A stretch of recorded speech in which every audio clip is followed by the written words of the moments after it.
Good morning, good afternoon, and good evening, depending where you're joining from today. Ladies and gentlemen, you're very welcome to the first Multilingual Sprint Series webinar. My name is Alex Chernenko.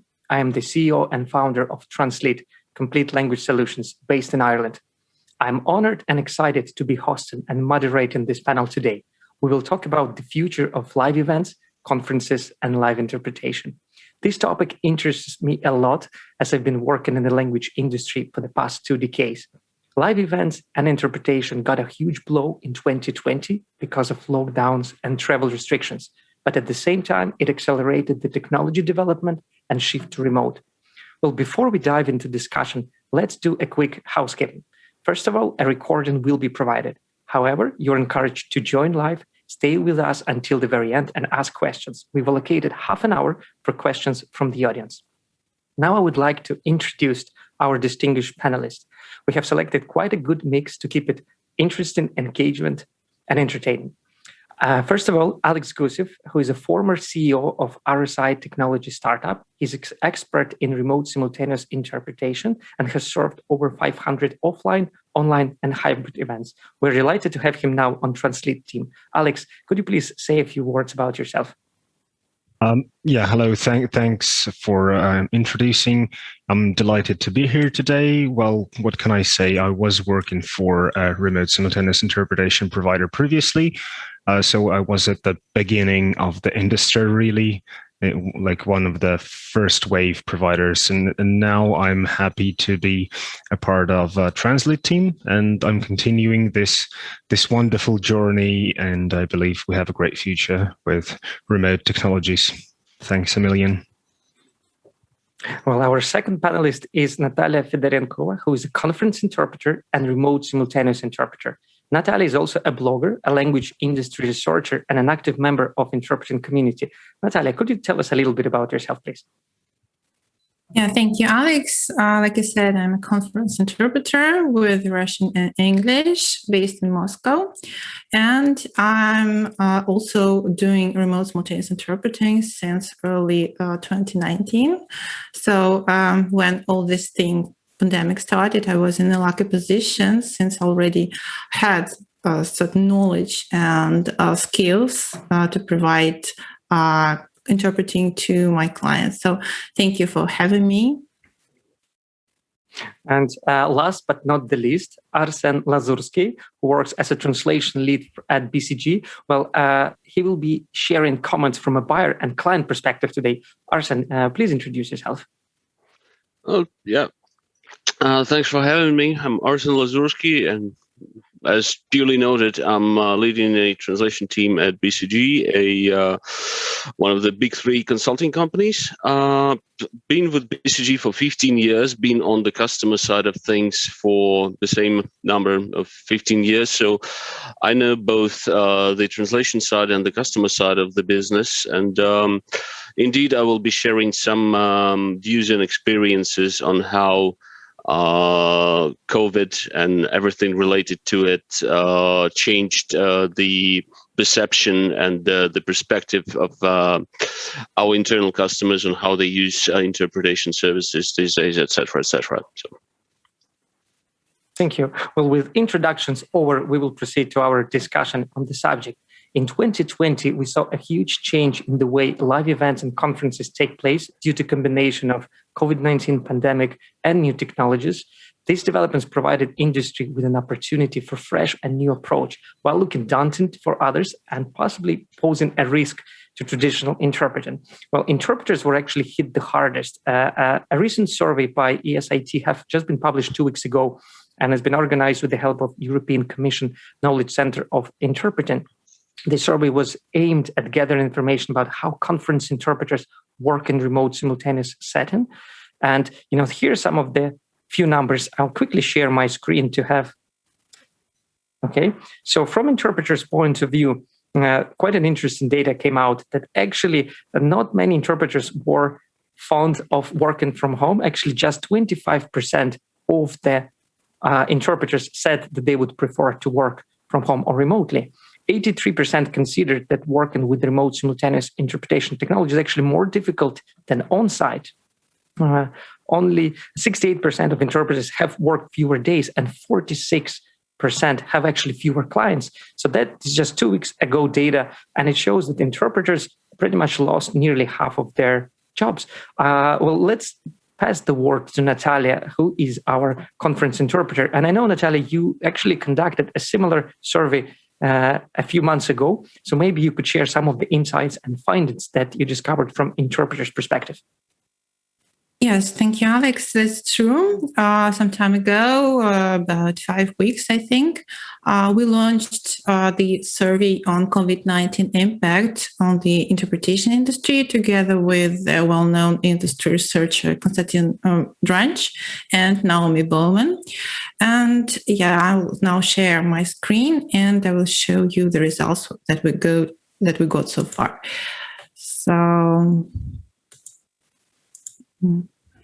So can you see my screen? Yes. Yes. Okay. So as you can see, we got 540 respondents so far, and mostly these are freelancers working in international organizations, NGOs, for the government and public sector, corporate events, and commercial conferences.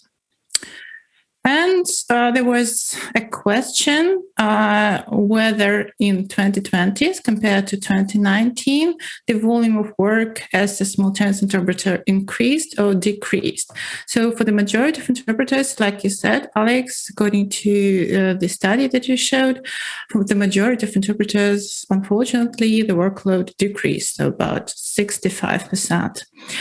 But there was a thin layer of lucky ones who managed to get the hang of RSI, I think, and managed actually to increase their workload, but not so many of them. Then we were asking what was the share of online assignments in 2019, in the first half of 2020, and in the second half of 2020. So, unsurprisingly, in 2019, it was mostly on-site interpreting for the majority of the respondents. Then in the first half of 2020, it was about 50-50 remote and on-site interpreting. And in the second half, it was mostly remote, which could be expected, of course. Then there was a question about the price range. And you can see those vary greatly. So there are interpreters working for 20 to 400 USD, for 400 to 600, 600 to 800, 800 to 1,000. And I will post the link to the survey. It's an open data survey, so you can study it in detail later if you're interested. Then there were questions about hourly rates. So we found out that the majority of interpreters now accept hourly rates, so they differ. But the thing is that now is different probably from before. So most interpreters shifted to this hourly rate paradigm. But still, about 30% of interpreters maintain the minimum order of a half day, which is good news for me since I am lobbying for the interpreting community. Then there was a question about the changes in the rates on the market and the rates of interpreters. So mostly we see that rates on the market either decreased. 44% of interpreters answered that they decreased. Then 45% said that the rates stayed the same. And as for the rates of individual interpreters, so you can see 60% said that they maintained their rates, which is also good news. But for 20%, unfortunately, the rates went down. There was also a question about whether the interpreters managed to find new clients in 2020, 2021 due to, collapsing of geographical borders that we like to talk about so much. And actually, yes, I found out that 50% of interpreters said that they actually managed to find new clients, but that was not so easy as it may seem.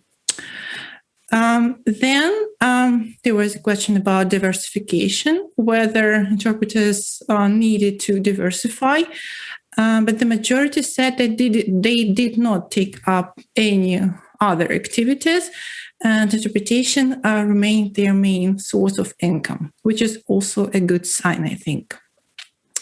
Then there were questions about the RSI technologies. So we listed different RSI providers, and the interpreters were rating them. I think you can study it later in detail. This is a long list of RSI providers.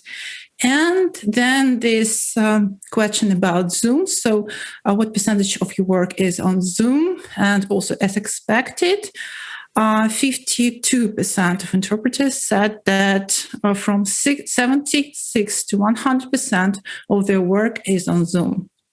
So we can discuss that later also. And then the interpreters were mentioning what can be improved with RSI tools. So you can see the words that are written in larger letters. They were mentioned more frequently. And then I think this is the most interesting question for our discussion today. When lockdowns end, where do you believe you will work from predominantly? And, to my surprise, actually about, I think, 45% said that they expect to be working from home remotely or from hubs powered by RSI. And 34% said that they want to go back to booths, which is probably only natural, that they want to return to their familiar environment. But still, 45% are expecting to continue to work remotely. So we can also discuss that. And then there was a question about the countries where the interpreters were based. So you can see that the study is truly global. And, thank you, Natalia. Yeah. Okay. Then I think you may share the link with the audience in the comment section. Yeah. Now I would like to pass the word to Arsen. We heard a story from interpreter perspective, and your survey in combination with ESIT survey showed that the interpreters' work declined, rates slightly decreased. But that may mean that on the client side or buyer side, there is more choices to interpreters and there are better rates. So Arsen, could you share it from a buyer perspective? How did pandemic affect buying language services? And we could also touch on translation. I know the main topic is about events, conferences, and interpretation, but you could also touch base on the translation. How, from buying perspective, has the situation increased, decreased? Are there any pros and cons for the buyers of language services? I can only obviously speak about the company I'm working for. So in translations, we did not see any change pretty much. We had the workload for both our own department and our outsourced providers was pretty much flat before COVID and during the pandemic. And I expect it will be... It is gradually rising, but it's just because the company is growing and the business is growing. So that's natural. So there was no major hits and no major hikes. Interpretation-wise, that was interesting, though, because at first we did not have... when COVID hit, we went to full remote mode, I think in March. And for March, April, May, and probably June, we did not have any interpretation requests because nobody knew how to do it. Everything was cancelled. Interpreters that I know personally and who we maintained contact with were pretty much thinking they were considering what they should do now because they were out of job and they were considering ways to put bread on the table, But then once everybody figured out RSI and once we figured out RSI and how you could use it, we saw a huge spike in the number of interpretation requests. And I attribute that largely to the fact that with online, lead times became shorter. So you can actually request an interpreter like within the next hour or 2 hours or 3 hours, which was impossible when everybody was offline, when you cannot get an interpreter to a meeting in 2 hours. And both because the interpreters are busy and because you need to get, all the logistics for the local clients, like you need to get them passes to the building, all that kind of thing. With online, it was a lot easier. Plus, it became easier to sort of bring in international experts to meetings with our clients, with BCG clients, and because you don't need a visa to go online, right? You don't need air tickets to go online. You don't need to book a hotel to go online. So you just plug in and you get support from a senior BCG advisor pretty much on demand. So, and that's when you need an interpreter. So both those factors, I think, contributed to the fact that now we have a lot more work for interpreters. We actually increased the pool of interpreters we work with during COVID, and it's been stable for several months now. But I don't know, probably we will be increasing the pool soon again. It remains to be seen. So if we talk about rates and renegotiating them, I know on our side what we did do was we agreed with a number of interpreters. We agreed to reduce the minimum size order. So initially everybody was going pushing for 4 hours. So we agreed to 2 hours with some of the interpreters we worked with and that was natural because there were a lot of, follow-on jobs. There were a lot of regular meetings. So they did not need all that time to prepare for those meetings, like when you go to a client first time. So that was something we agreed upon. And I think that trend will continue. I think most interpreters will nowadays have at least 2 sets of rates. One set will be for online, the other one will be for offline events. So that's and another thing that I noticed, I'm not sure whether that was the fact before or it only happened during COVID, but I think that the interpretation community, at least here in Russia and in Moscow, is getting a lot more consolidated. Because as everyone is going on back-to-back meetings, there's an issue of handover. There's an issue with cancelled meeting. There's an issue with urgent meetings that pop up from out of nowhere. So if you talk to other interpreters in the market, if you cannot handle your client right now, you can always ask a friend, So that kind of consolidation, I think, is a good thing for the industry because it brings everyone together. And I think that's just a positive, to take one of the few positives that we can take out from this pandemic experience. Thank you for sharing. It's always good to see the positive side of things. So on the one side, the clients got access to more interpreters online. The interpreters would have to renegotiate their rates to be more competitive and stay in business. Well, now, for some of the listeners who maybe never heard the term RSI, I would like to switch the microphone to Alex Gusev, who's been developing RSI for the last is it 3 or 5 years?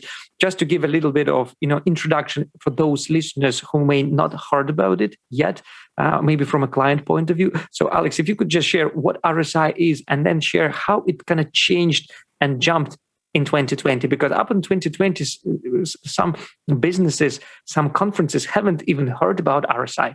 So if you could start with explanation, what it is, and then how kind of the technology and the client education and awareness of RSI evolved since the last year. Sure. Thanks for that. Well, first of all, I'd have to say that I doubt that here at Multilingual Spring we do have people in 2021 who don't know what RSI is, right? I believe it's quite the opposite. But yeah, I'm just kidding, right? So to be serious, well, look, it's kind of a mixed, very controversial dynamic. So on the one hand, of course, the past year, this year is like a gold rush time for RSI providers, for all of us, and the market share of RSI, I believe, have grown dramatically. But on the other side, we see a shift in the demand, in the way that. In the way how people use remote simultaneous interpretation and what actually needs to be translated. Because previously, before COVID times, like the biggest deal for all RSI providers was like a big on-site events, like a stadium type of event, right, with thousands of people, something like this, or maybe dozens of smaller sessions, smaller rooms, and that was where guys like the big RSI players took their market. Now we don't have that, but people test with different event formats, with hybrid events where like personal on-site participation is limited, and things have shifted towards how they call it, chat roulette, right? Quick dating, quick meetings, mingling, or live streaming, or a countless number of breakout sessions. So the communication itself has intensified. I believe everybody feels that during 2020 and 2021 we've started actually working more. I see people's calendars, so that people don't even leave 5 minutes before and after the meeting. It's like crazy. You sit next to the laptop the whole day, and you actually communicate more. You go to more events. So I think that has intensified, and that's where you need more demand for interpretation services.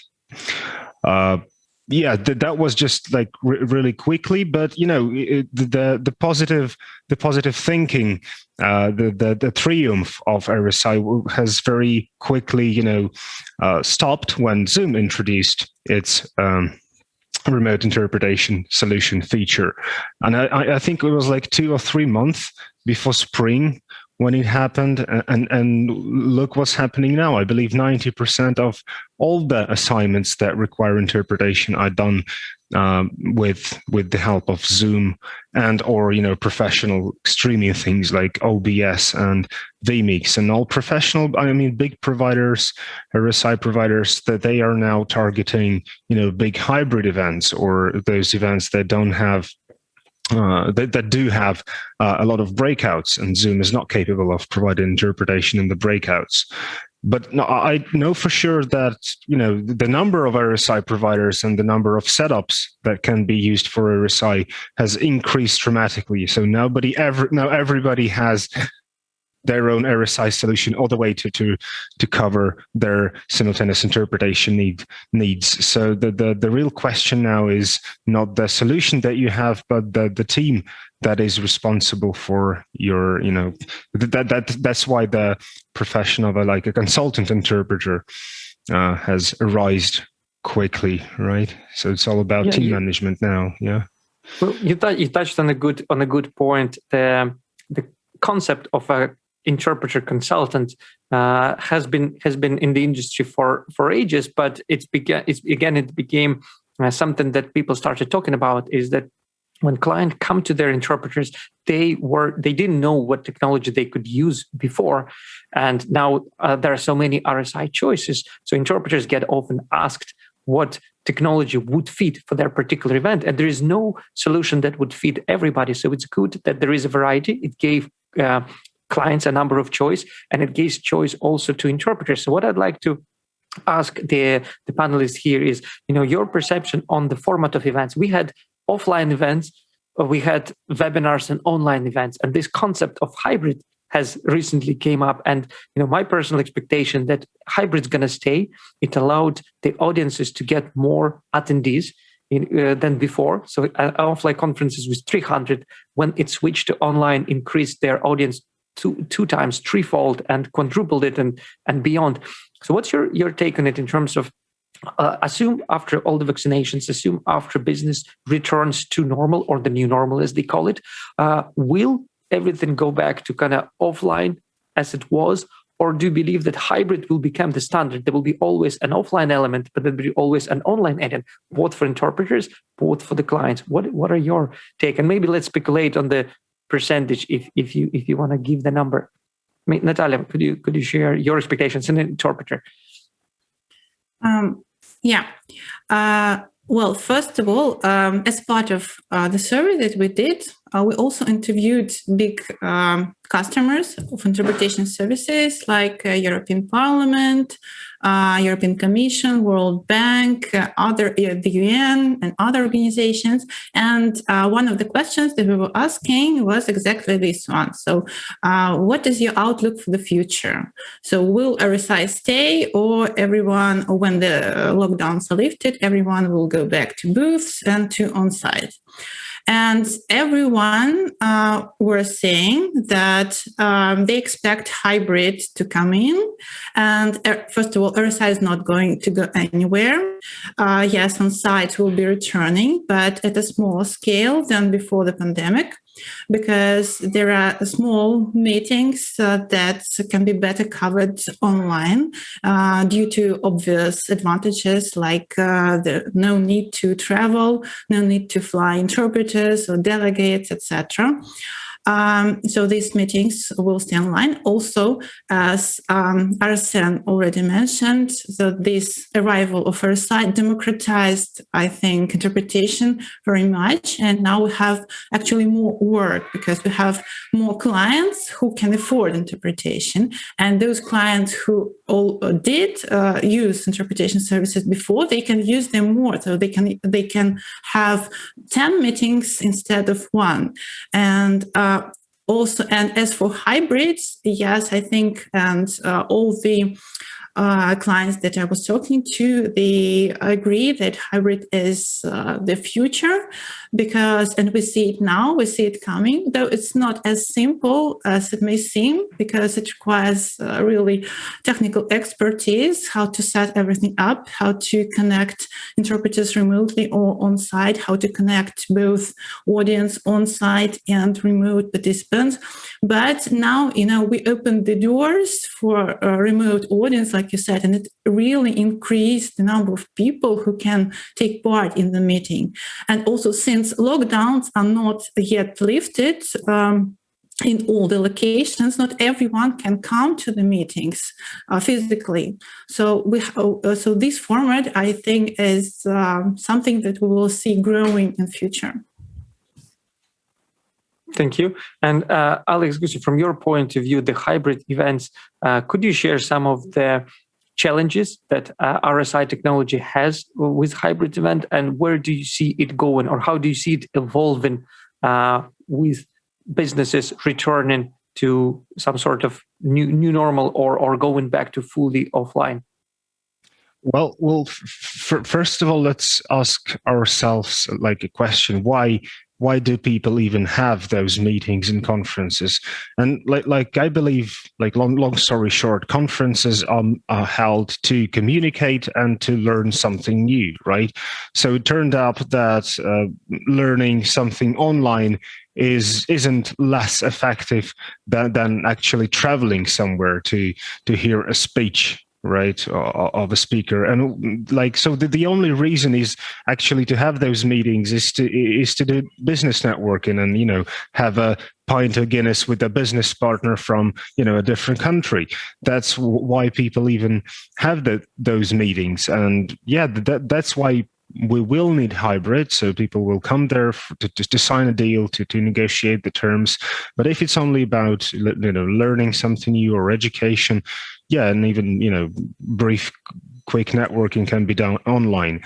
But have you seen VR chat? I believe that's the future. So now we can even simulate the actual conference. So take the VR glasses, to take all the solutions that we have now, like Hopin, etc., etc. So I think we will be actually walking among those, conference halls sooner or later. Yeah, well, talking about the new technologies that come in play, the virtual backgrounds was maybe the first and very obvious trend. Now we see provider like that put in virtual presentations. So it's a combination of virtual drop and slides where you are presenting, but it's a combination of 2D virtual reality. And now we're talking about 3D coming in place where with people having 3D glasses, maybe the 3D element is going to take a couple of years before it becomes something that people will just, because unless a person has those glasses, they wouldn't necessarily be using it. But let's slightly change the gears and talk about recorded versus live events, because one of the trends that we noticed at Translit is that the clients who've been ordering RSI services or live interpretation now are actually ordering voiceovers and subtitles because they've actually pre-recorded events. And we see that trend is actually shifting more towards recorded. And that's purely because of the quality and streaming. Sometimes, a great speaker could just disconnect and 1,000 people could be sitting waiting until they come back. So things like that, the connectivity, the internet, they're still an issue in 21st century. But do you see that pre-recorded events will kind of take a significant part of the market? And maybe, we start with Arsen for this question.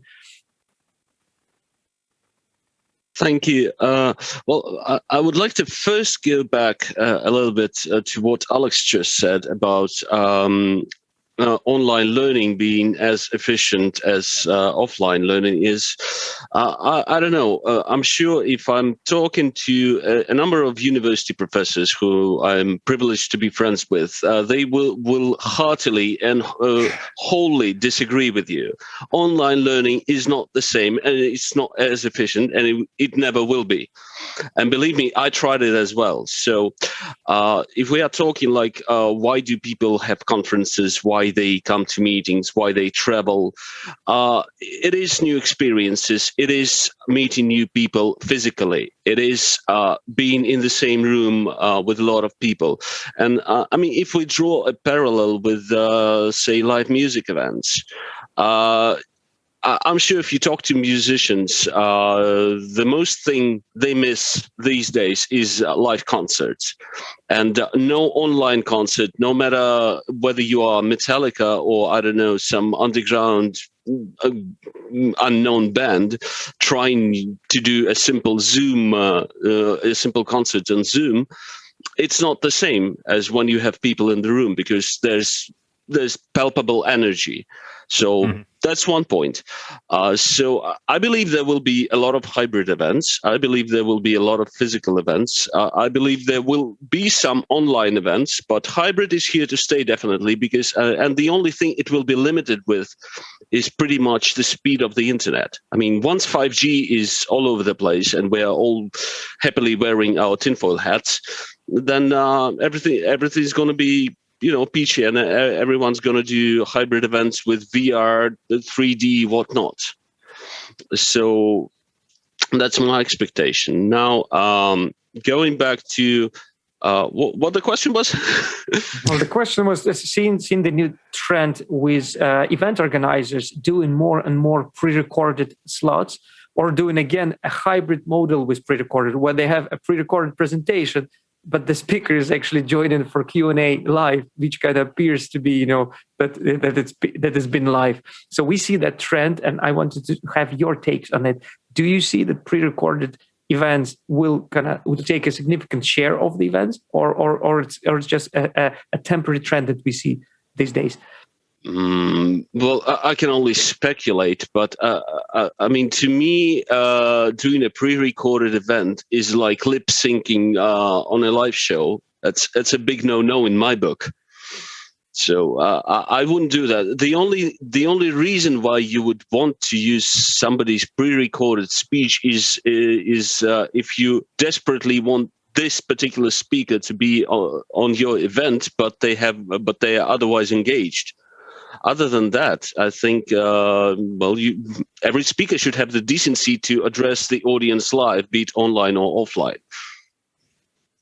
And Natalia, you shared before in another conversation that we had outside of this webinar that you've been asked to actually do live interpreting of the pre-recorded video. Can you share some of that experience, and why would somebody ask live interpreting of a pre-recorded video instead of doing a voiceover?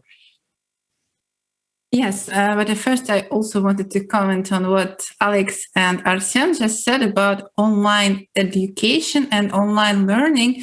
And I can understand both sides, because I think there are several types of events. First, large industrial conferences where people come for the first reason why people come there is communication and the so-called coffee table diplomacy, just to when conversations, on the sidelines are much more important than actually the information that you get during when you're sitting, and listening to the reports and presentations. And I think that these events will come back. They will come back on site. But there are other events like preparatory meetings, small corporate events, like some webinars, get-togethers. And I think they will stay online, or either they will become hybrid. And as for the efficiency of online learning, if we move away slightly from interpretation industry, I can just confirm what Arsen said, because I have a daughter who is the first grade pupil now. And, during the lockdown, she had to study online, and how hard it was. So there are certain issues to it. Now, coming back to your question, Alex, about pre-records, and I also, noticed this trend that there are more pre-records now than we saw before.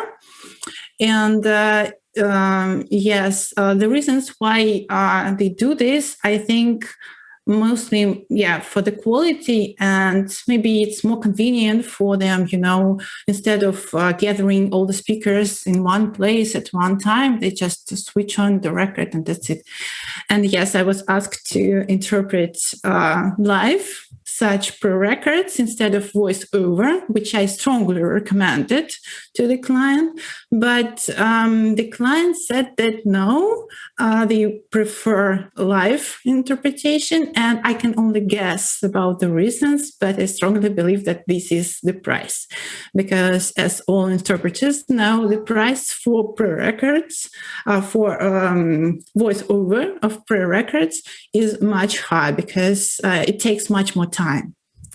But the thing is that if they send you the pre-record and it is really, very dense text at a very high speed, and the only thing you can do, just to ensure the quality, because these records then are put somewhere on internet, either on their websites, on YouTube, for everyone to see.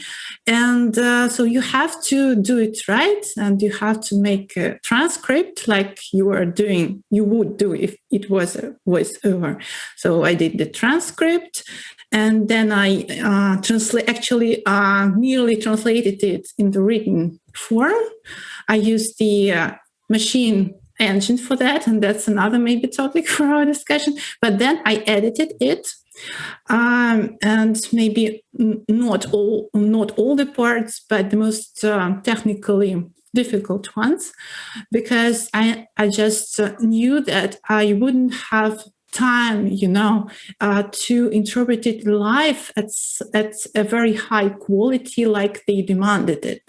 So I actually had to do much more work for less money. So that's at the same time that ensured higher quality at the end of the day for the client, isn't it? I had to do that just for myself. I couldn't give them the product which I know would be of worse quality that is acceptable for such pre-records that will be then put in the internet for everyone to see, and it's the reputation. So I couldn't compromise on that.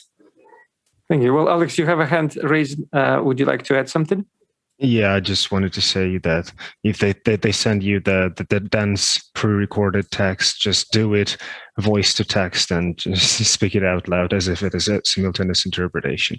No, I'm kidding. I guess the main reason for that is just people trying to save money and time, what is also important. And I just wanted to say that even when the on-site participation will be back, RSI is here to stay anyway, because BYOD, bring your own device, which nobody actually noticed before that, is now a trend.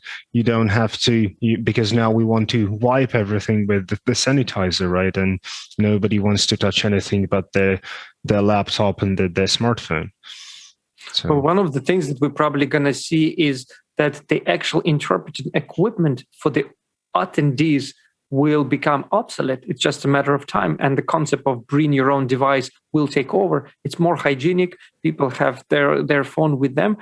So the concept of, having these infrared receivers in a conference and having 100 pairs of headphones, the bulky ones that people have to put in, it's going to become obsolete. That's the expectation. Actually, look, I think, Sennheiser already started experimenting with this a couple of years ago. I think that they have this Sennheiser Mobile Connect for universities, where you have actually like a Wi-Fi repeater, and students connect to this Wi-Fi repeater, and there is remote interpretation going on.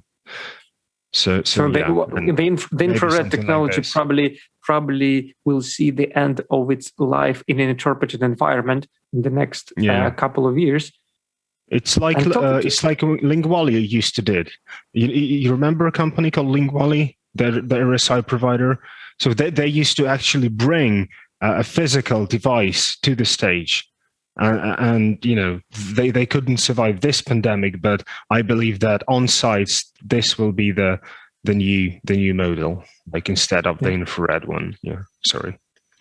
I would like to remind to our listeners and attendees that we will be taking questions for the last half an hour. And so in about 20 minutes, we will be starting to read the questions from the audience. So if you would like to use the chat or the Q&A section in Zoom and just write your questions. So in about 20 minutes, we will be reading them out loud and answering them by our panel. Now, I would like to jump to the next question or topic for us to discuss. And Natalia, you briefly touched, it's the transcription of the videos. We started seeing it also at Translit that sometimes interpretation is not a preferred option, and clients would rather just have foreign subtitles. So getting subtitles in the original language is something that's been there for a while, but getting them to a stage where it's using speech to text and AI technology has become quite good. Now it's taken to the next level where a client says, I don't want to have an interpreter, but can you organize the multilingual subtitles for my audience so they can listen to the English or whatever original source and see subtitles in their own language? And we see that those technologies kind of becoming better and better. So from interpreter's point of view, do you see transcribing and RSI tools adding transcription for the interpreters as a benefit or more as a distraction during the work? Yeah, this auto-captioning feature, I think, is very popular now. It's the trend, and all technical companies are either working on developing something like this and adding to their platforms, or already did that. But personally, I haven't yet seen a live event with auto-captioning, which would be interpreted. So I didn't have such experience yet. But, judging from my experience with machine translation, machine engines like Google Translate or DeepL, right? I was I tried. I tried to translate my text using them to prepare for my assignments, and no, the quality was not up to the standard in any way. So I believe that the same engines would be used for translating the subtitles, if I understand the technology correct. And so I'm not sure about the quality yet. What would be the quality of those translated subtitles?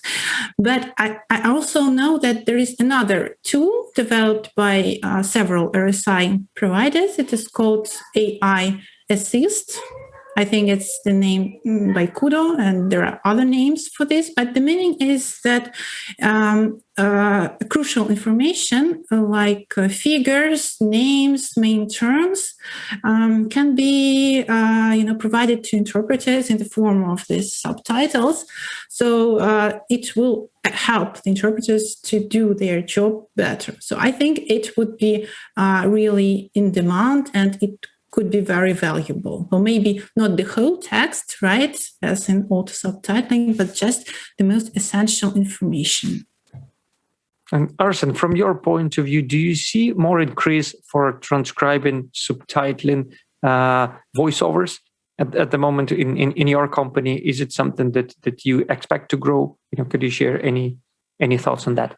Well, subtitling as a form of video translation, yes, definitely. We see an increase in that, but that's basically because we are a company that is global and is working in a market that is largely non-English speaking. At least most of our, or a large part of our clients are not English speaking, so they want everything translated. So, and it's often easier when we have some videos produced by our global office. It's always easier to do a subtitle than to do a voiceover.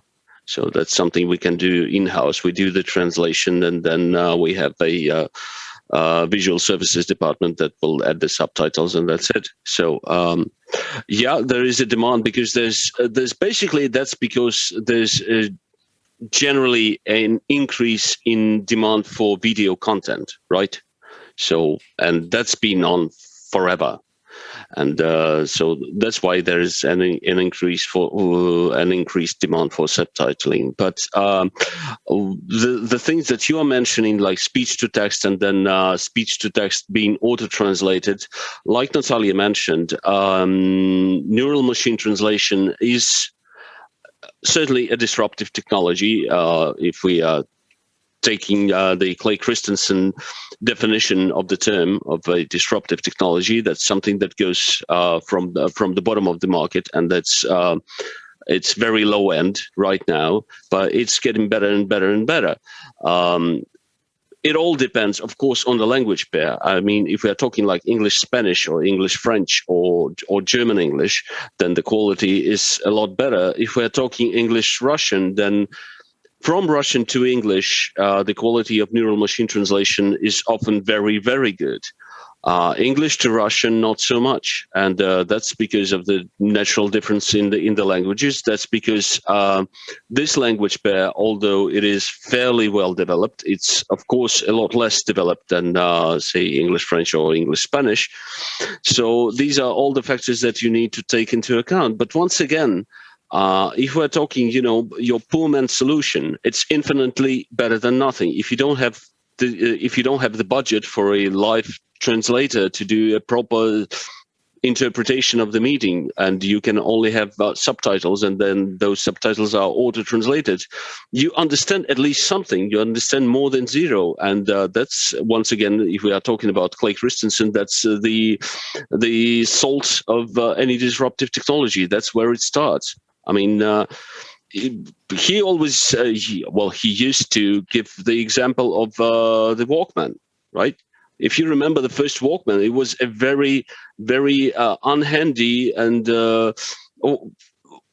device with awful quality. It was bulky. It only had like 3 buttons to operate. The headphones were, the quality of the headphones was god awful. But then again, it gradually developed into something better and better and better. And now we can listen to music in FLAC quality on our phones. So you start somewhere, but then I believe it will develop. This is like the future of translation as such is post-editing. Yeah. I mean, if we are talking commercial translation, of course, not literary texts, but so that's a technology that will develop and will get better and better. Yeah, well, speech-to-text technology is kind of fallen behind the machine translation, and machine translation has been developed to a very high, I would say, high level of standard. And we probably need to take into factor the quality of the audio. If it's a narration by one person, what we actually have seen, that the machine translation, speech to text, and auto translate of actual videos and audios is at the moment working very well in the news setting. Whether it's a dictator or a news reporter who is speaking to the microphone, their audio is very crystal clear, and the results of kind of speech to text and machine translation and text-to-speech narration is actually fantastic. So there is already a couple of companies who are doing it, and they have signed all the big news media contracts, and they're doing quite well. That technology has been tested on the live conference environment and business meetings, and proved not to be so effective yet. And it's probably to go back on the client side, because the quality of microphones in the business setting environment is so poor, and it makes interpreters' job so hard. Whereas many people talking at the same time, it's noisy, there is echo. Zoom is not using good microphones. So before that maybe happens in the event industry on a large scale, it's probably be a couple of years, and we really need to see a good quality of microphones. So I guess interpreters will not be out of job in the next jobs. What I wanted also to bring another topic to take it to the next level. We see now Samsung presented it on the last business event. It's the actual virtual humans. And there are already some talks about actually having a virtual interpreter. Is it something that you anticipate is going to happen in 2022, or do you still believe it's going to be more than that? Like an avatar? Virtual? Yeah, it is exactly. It's an avatar, but in a concept of an interpreter. That's cool. I haven't seen what that. For?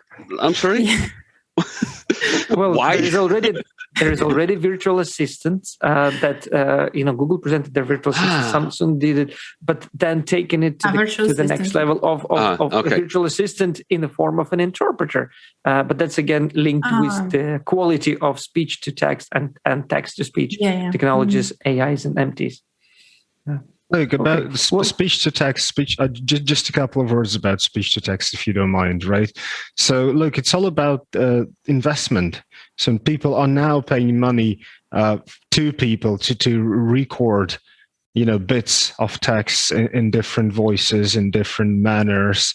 And people ask interpreters to come to studios and pre-record. So it's basically teaching the recurring neural, networks and building data sets. It's just a question of time.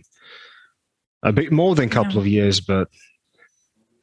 Yeah, and I would also like to agree with you, Alex, about the quality. So it all depends on the quality of the audio you're feeding to speech to text, because I also have quite an extensive experience in using speech to text programs due to my profession. So mainly I was using Sonic's Eye, probably you know it. It's quite a costly software. And I noticed that if the quality is good, but my pre-recordings are usually really good. I mean, I'm speaking about pre-recordings, not about speakers, attending regular conferences with bad mics, etc. So pre-recordings can be, the quality can be very good. And then the quality of speech to text is also good, but yet not perfect. I mean, I have to spend significant amount of time editing it, at least the names and some abbreviations have to be corrected. And if the quality is a little bit worse, I mean, it still sounds good to my ear, but maybe there are a certain amount of interferences, something like this. If it's a little bit worse, then the quality just drops radically of speech-to-text software. So that's what I noticed. We have about 5 minutes left before we start taking questions from the audience, and I would like to spend them discussing another topic. We've seen streamers already coming in. So streaming is considered an event, but it could be a single person using their Instagram or webinar software and streaming to a large audience. And kind of, we've seen a couple of projects requiring RSI for that. We've actually served some of those events for Translit, but I wanted to pick up your brains. Do you see interpreting coming more to streaming? And one of the first companies who actually did it on a large scale was Taobao. It's a Chinese marketplace. They did a collaboration together with farmers. So the farmers were actually streaming what they're producing, what they're growing, some of the shoppers doing, and they were actually adding live interpreting to those streams. And it actually created a lot of positive results for the farmers, for the small business owners. So do you see interpreting coming to streaming? I mean, streaming is a trend and many businesses go on it, not just celebrities anymore. So do you see interpreting coming into streaming on a more main scale level that we don't see yet? And maybe Alex, you want to start on that? Sure, absolutely yes. The answer is yes. The thing is that due to how RSI platforms are built, streaming is like a perfect format for all RSI providers because it's like really cheap comparing to classic way when people listen to the interpretation and the smartphones or on their laptops, right? So it's really cheap. It's just like one connection from an interpreter to the virtual listener that's been embedded to the live stream. And now you can have your content in YouTube in 7 or 8 languages. And that's something amazing. That's something nobody actually did before.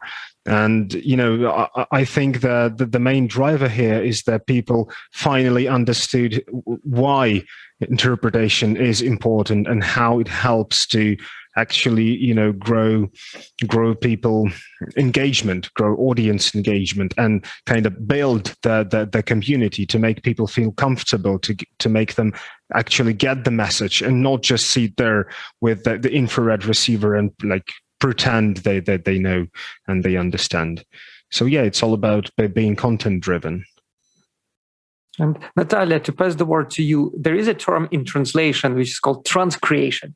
In interpreting, I don't know, there is an alternative like interpreter creation or whatever you want to call it, but the idea of streaming where it's not as a direct interpreting, but more of a commentary in another language. So we see this, there's now gamers who are, for example, streaming live to a large audience, and they're commenting what they're doing. Translated word for word will not be engaging and fun for the audience. So it's a kind of new emergent trend that just came out, but we believe it's going to be massive in the next couple of years, is where interpreter is not just interpreting what the original streamer is doing, but actually commenting it and adding their own bit of flavor. Have you come across any projects like that where interpreter had to be creative rather than just interpreting live what was said? And maybe we come up with a new term for that and make a new word. No, I don't think there is a special term, but I know that, yes, there are different types of interpretation. And there is one type related to interpreting, maybe coaches, some marketing events, like you probably know Tony Robbins shows. And Tony Robbins has his Russian voices, the interpreters we know well. And yes, and you probably heard the records of how they do it. I mean, it should be very emotional, and it should be, this important thing is not to render the content precisely, but the most important thing is to create the same emotions and drive, And I think that's the same. And probably they can add something, some words that Tony Robbins didn't say, but that create the same impact. Here it's all about emotions and impact, and not about the precision, accuracy of interpretation. So I think you're speaking about the same kind of events. I haven't yet interpreted anything like this. I think you have to be, you have to have the special disposition to do that. I mean, to be very, energetic, to be able to shout and dance, and to do this. So probably I'm more suited for calmer events like corporate things or international institutions, etc. But yes, that's one type of interpretation that exists. And I see we're gonna probably see more of that. With the conferences that are more entertainment, more engagement, the interpreters will have to adapt or be at the same level with the speaker. And sometimes it could be a great conference and interpreter could just ruin it all. So the event organizers have to take that into consideration, that interpreters have to be searched for taking that element as well, that it's not just quality of language, but it's also emotion, energy, and the personality. So Arsen, do you want to add, before we start taking questions, do you want to add any comments on this before we jump to the audience? No, not really. Well, I mean, if you're talking about streaming, then I'm not sure interpreters are the perfect fit for this kind of job, because what you're actually talking about is pretty much like a sports commentary, a play-by-play announcement, right? And that's something where you need to know more about the sport itself. So if we're talking gaming, like somebody doing a live stream of Diablo or Warcraft or whatnot, then you need to be into this subject. You need to know the game. You need to be a player yourself, the gamer yourself. So I'm not sure interpreters are the perfect people for it. Some of them definitely are, and we know a lot of interpreters who are, artistic enough and who have the gravitas and the stage presence, and they can get on the mic and really do that. And I think we know a lot of those by name and personally, right? But as a general trend, yes, this needs to be translated or somehow interpreted in a different language, but not necessarily by a professional interpreter, but probably by somebody who knows, who has the knack of public speaking and knows the subject. Yeah, so it's more of a foreign language commentary or interpreted commentary, whatever term you want to assign to it. Alex, what are you going to add? Yeah, Arsen just made a very good point. If you want to provide interpretation for a Dota stream, you just find a Dota player who's an interpreter, rather than trying to, make Natalia learn all the terms in 2 weeks, right? It's not going to happen. And it's not going to be fun for the audience, probably. For interpreters which are gamers, you're right, and there are such interpreters, or interpreters who are in certain types of sports, athletes. So there are interpreters like this, so who Excellent. Well, we have a couple of questions from the audience, and we promised that we will allocate the last 30 minutes to the questions. If we run out of questions from the audience, we'll continue our chat. But let's just take a couple of them. Julie from Florida in the US is asking about favorite headphones. So maybe this is a question to Alex Gusev and Natalia in terms of equipment.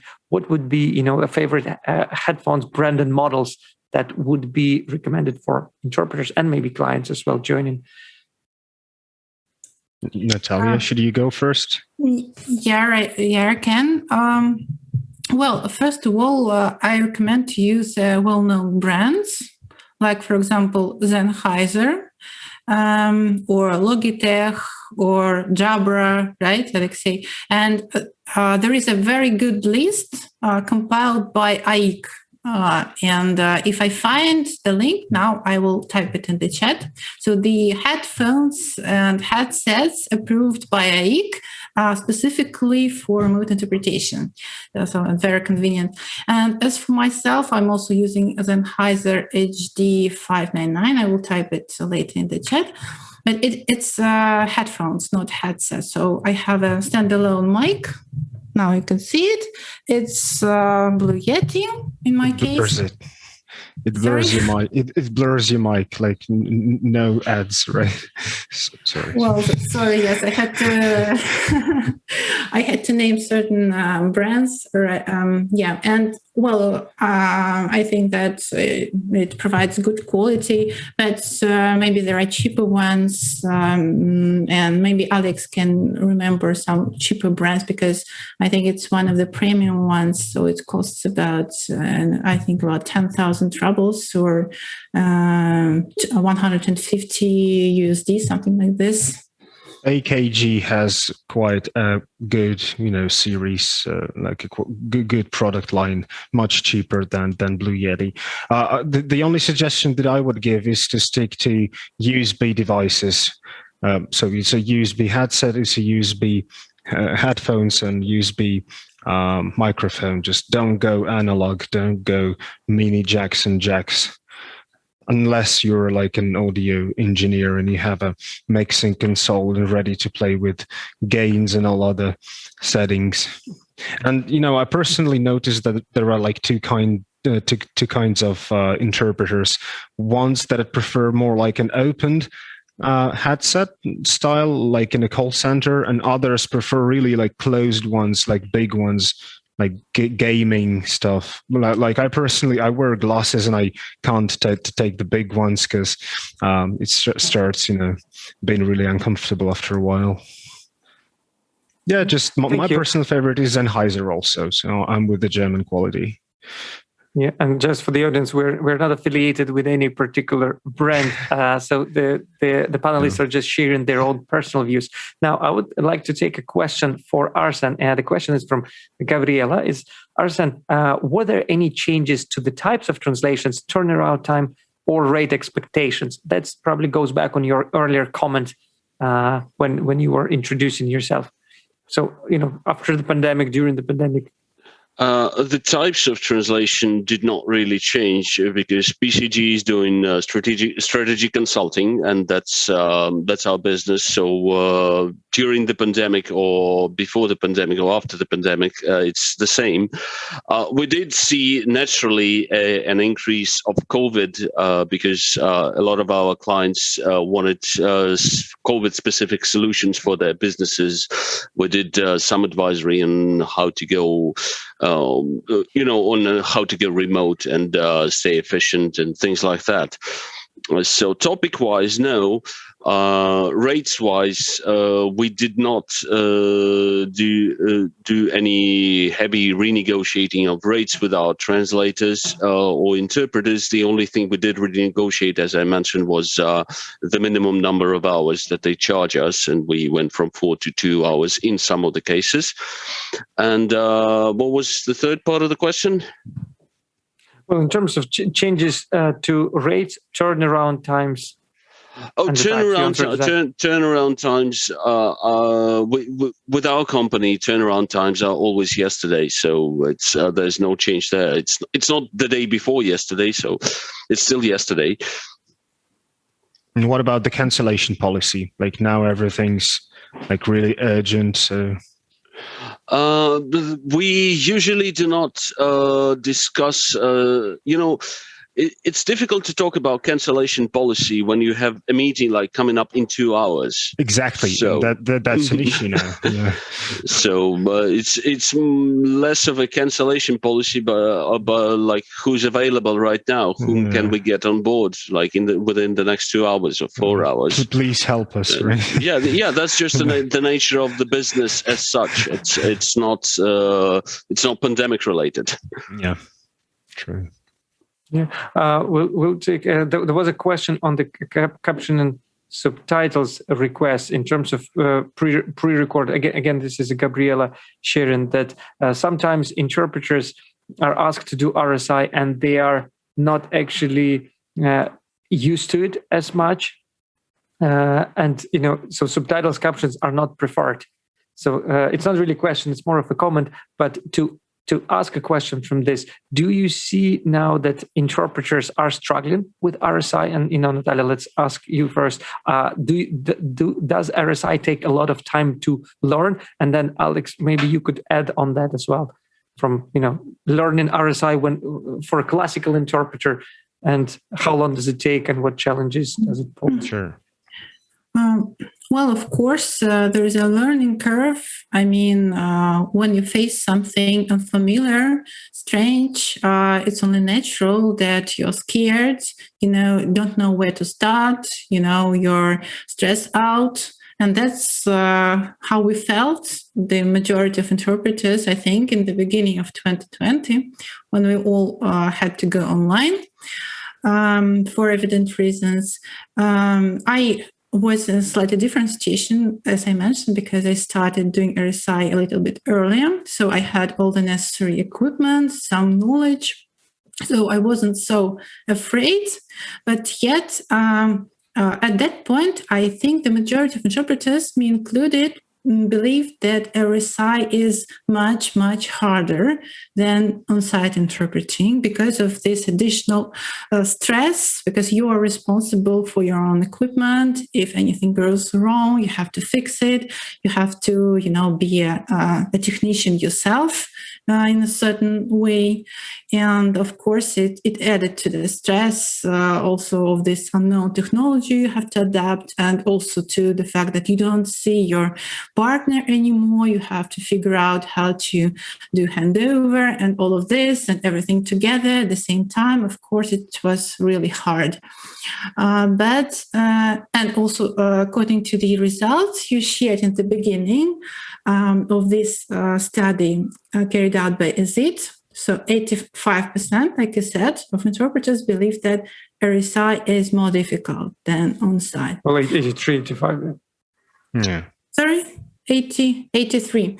Yeah, but what I personally noticed is that by the end of 2020, when we all adjusted to this new way of working, and we adjusted to handling all this equipment, so everything, we are not so stressed out as before. It's now much easier for all of us, and we found the value in it. We found new advantages of working online, like, for example, you really don't need to go anywhere. You do not spend time traveling, getting to the other end of Moscow, and you have more time with your family this way. For example, I can multitask, meaning that I can work during my shift, and then when I hand over to my colleague, I can do something with my kid, cook some lunch, something like this, and I'm doing this regularly. While interpreting? Not, of course not. when it's not my shift, if it's simultaneous. Yeah, so it provides a lot of opportunities like this. So and also sometimes we can do several jobs per day.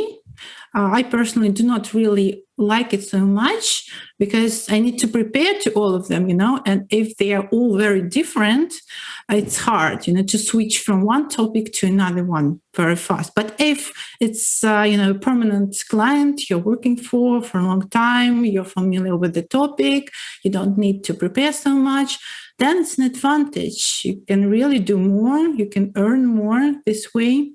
And at the same time, you are not going anywhere and you're spending time with your family. So for me, I can say that I really like this way of working. Though, of course, I would, since I'm, why conference interpreters are interpreters and not translators, because they like to communicate. They like to visit interesting places. They like to meet colleagues and other people, and that's what we are missing, of course, now. Yeah, travel was a bonus that interpreters enjoyed, and that bonus was taken away. But you got time saving, you got less travel. So there are upsides and downsides, right? And also, I believe that there should be certain mix of that, certain part of RSI and on-site interpreting. That would be ideal, I think. Well, the good news is that now both clients and interpreters will have a choice whether to invite offline or online interpreters, and the interpreter could choose, I prefer to work from home, or I would love to travel and come. So that's good that the future of the event probably will give the choice to both sides of the industry. Alex, from your point of view, and we could share it from Translit as well angle that when lockdowns happened and there were no interpreting assignments, we started switching to webinars and education, and actually training and upskilling interpreters for RSI was a key player. So at the moment, do you see that both interpreters and clients are well educated, and how long does it normally take you to get somebody familiar with the setup and get prepared for event? Just share a couple of maybe case studies or stories, how long it takes and how easy or how difficult it is to educate both interpreters and clients. From 5 minutes to infinity, I guess. It's all very different. However, I'm surprised how quickly interpreters have adopted the RSI and how quickly everybody got used to it. Because I remember before 2020, everybody was like, no, we're never going to use your remote simultaneous interpretation. You're taking away the romancy of our profession. We're not traveling anywhere. We're sitting in our homes. So no, please no. And once it's all started, everybody just quickly added those watermarks to their avatars, like I'm a remote interpreter hashtag. Yeah, so now everybody's cool, and people very, very quickly got all the necessary equipment, made reserve internet lines, cable lines, like adding a second provider to your house, getting a nice microphone. So it all happened very quick, and people got used to it very quickly. And with Zoom and self-organization in groups, it's actually very quickly. So, however, I definitely think RSI is harder, because previously you came to the booth and everything was ready there. You just press a button, go on air, and that's it. And now you have to take care about a lot of things, and it's very distracting. So as an interpreter, you probably shouldn't be focusing on those things, but now you have. Yeah, it's pluses and minuses everywhere. Interpreters are usually humanitarians, so they would be more not to offend anybody. Yeah. They're very technical interpreters, but I would say maybe 0.5% of interpreters wouldn't be considered tech savvy. So what Natalia said earlier on, that they had to become self-technician, audio technician, video technician, internet, network engineers, all of that, to make sure that the quality and the equipment is ready. You actually will be surprised, but it's like the opposite, because interpreters are those who used to deal with professional sound systems before during on-site assignments. And we have a lot of musicians and vocal singers and music players there in this community. So people do know what is an XLR cable, right? Not all of them, yes, but there are technically competent interpreters for sure. Yes, but for example, for me, it was also easier because, my husband is an IT specialist, so he just set up the whole system for me, and I just had to learn how to use it. And yes, I know a lot about fixing certain issues, but still, if something happens I cannot fix, I can just ask him, and he is also working from home, so he's always by my side. But I understand that not everyone is so lucky in this respect as myself, so depends on the person. Like the hardest part is actually like troubleshooting. If something went wrong, you have to stay calm and like pretend everything's online and try to run like crazy in the meanwhile, right? And restart. Well, you can't run in because we are working remote. No, yeah. Arsen, I want to pass the word to you. In terms of getting interpreters training is something that happened very quickly, but I believe there's still educating clients of what they need to do on their side to ensure a smooth interpreting and audio quality. Do you feel now there is still a gap in the market in terms of educating the client what minimum SLA they have to provide to ensure that live interpretation is happening at a high level of quality? I think the question of educating a client on any translation-related subject or interpretation-related subject is, like a pet peeve for everyone, because it's always a struggle for everyone. I personally have been lucky enough because all of the interpreters we are working with at BCG are handling our internal customers themselves. So they educate them, they help them during the meetings, they explain how to use Zoom or whatnot, or whatever RSI they're using at the moment. So it's I've been lucky in that regard. Plus, we have a lot of assistants who do all the logistics for the meeting. So I personally did not have to do this. But I understand that whenever you need to teach or to explain something to a client that concerns translation or interpretation, it's always a struggle, because for a lot of people, it's just, a foreign language. So you just translate, but then you start explaining to them how it works. I actually had like a lot of internal customers. I had to explain them what simultaneous interpretation was and how it worked. And I had to explain to them those things like, or what's it called? The probability forecasting, or whatever it is. That's the core of simultaneous interpretation. Luckily enough, our consultants are usually not humanitarians. They have degrees in sciences and whatnot, and they learn very quickly. But other than that, I think it's just the way it is. So there's also a question on how we get blurry backgrounds, Natalia and myself. It's just part of Zoom, It's a standard background you can use in Zoom. Yeah, it wasn't really a language question, but we promised to take questions from the audience. It was a question in the chat. Yeah, I hope we're not gonna see questions about the weather or other subjects at the moment. Well, there is another question that came from anonymous attendee, and I would like to read. There's actually a couple of questions in it, but first one relates to recording. Is it okay to be recording interpreted event and then publishing it out without payment or with payment? How normally interpreters react to recordings. And the second question was, where one interpreter is asked to do 1 hour or 2 hour sessions as well, whether it's possible or not possible, where interpreters, are okay with that or not. So maybe Natalia could start, and then we.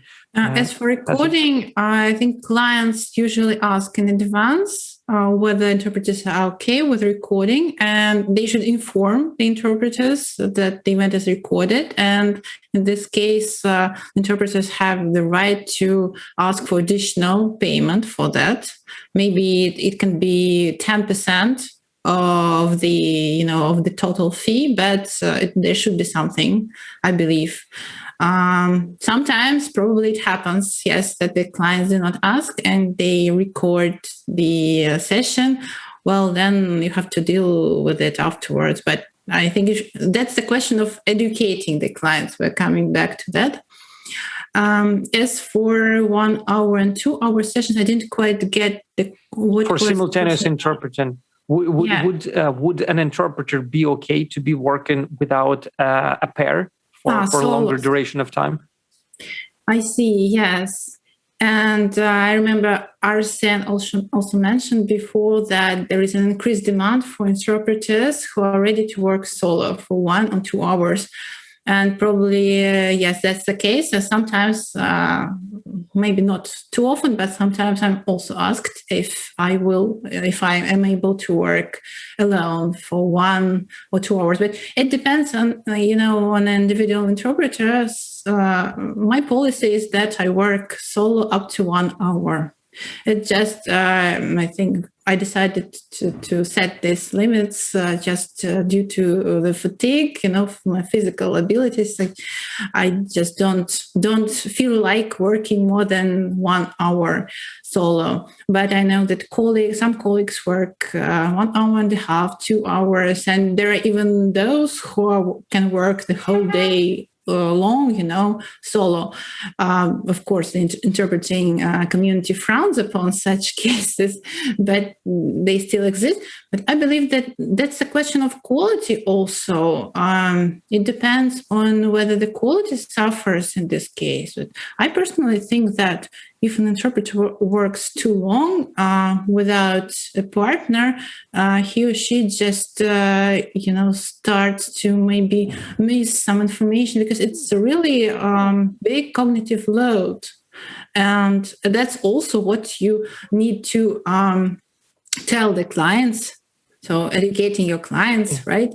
That interpreters why interpreters work in pairs, because it's a really difficult task. And to provide the necessary quality, we need to change in every 20, 30 minutes. Yeah, there is actually a standard, and we just got a comment in chat that the industry standard is to every 24, 25 minutes, and that's what's been recommended. Now, our dear panelists, we're coming to an end of our session. We have about 5 minutes left, and I would like to have a couple of closing remarks from you, maybe between 1 minute each, just any points on the live events and future of conferences, future of live interpretation from yourself. Just, 1 minute, maybe speculation, maybe something that you wanted to say but didn't get to it. So Alex Gusev, maybe, just a couple of closing remarks on the subject, please, from yourself. I'm just dreaming about those VR chats, like, conferences and big gigs when you could be able to actually walk somewhere there and meet people from other parts of the world, That would be really nice. And VR and AR is the biggest part, really. No, to be serious, I believe it's all about neural assistance in remote interpretation. So that's the future of interpreting. That assistance technology and data setting. Excellent. Arsen, what about yourself? Any closing remarks from you? I'm awful at those. I'll just probably thank everyone for tolerating us for the past 90 minutes. I hope it's been somewhat informative and somewhat entertaining, and thanks for having us. Natalia, will we pass the closing remarks to you? That's the responsibility. Well, first, I would like to say that I have good news for interpreters. The good news are that we are going to have more work in the future, because as we have already concluded, RSI is here to stay. But it is not replacing the on-site interpreting. It's complementing the on-site interpreting. So the number of assignments, of possibilities of clients is growing. So yes, the COVID-19 crisis hit us hard, especially in spring 2020. And the summer was tough, but then I think everyone noticed in autumn the surge of the assignments. It was like a double season for many of us, because the clients who were shocked and didn't know what to do figured out finally that they can have their events online. And now, at least in Russia, I don't know about other countries. I know that there are lockdowns still in Europe, in the USA probably. But in Russia, so the restrictions are gradually lifted. And now we're having more and more on-site events as well, and hybrid events. But online events are not going anywhere. So we're having more work. So I think that the future looks very optimistic for all of us, and for interpreters, for clients, and for site providers. Well, thank you very much. On my angle, I would like to thank MultiLingual for organizing this print series. I would like to thank all the panelists for sharing your views, your ideas, your outlooks. I would like to thank our audience. A couple of key takeaways from today: that hybrid is going to stay. And, we chose actually expert panel with Russian links is because Russia is one of the countries that actually have offline events already. So they were one of the first countries to actually compare how it is to return to the offline and seeing that hybrid model to stay. The hybrid concept is not just for the event, is also for the way interpreters work, remote or not remote. And I think we're going to see it with pre-recorded and live events. So the whole hybrid concept basically went into every single part of the event industry. We didn't talk much about the entertainment and concerts, how that can change for the future. But the positive side of things, that things will stay. Clients and interpreters will have a choice how they work, how they operate, how they charge. And I think we're gonna see more work, as Natalia said, coming our ways. So again, thank you to everyone for joining us today. We hope it finds useful. Connect with us on LinkedIn, social media. We would be glad to answer any questions that you may have after watching it in recorded and you didn't get a chance to answer them live. So I guess that's it. Bon voyage. Thank you. Thanks, everybody. Bye. Bye-bye. Thanks for having us, and stay safe out there.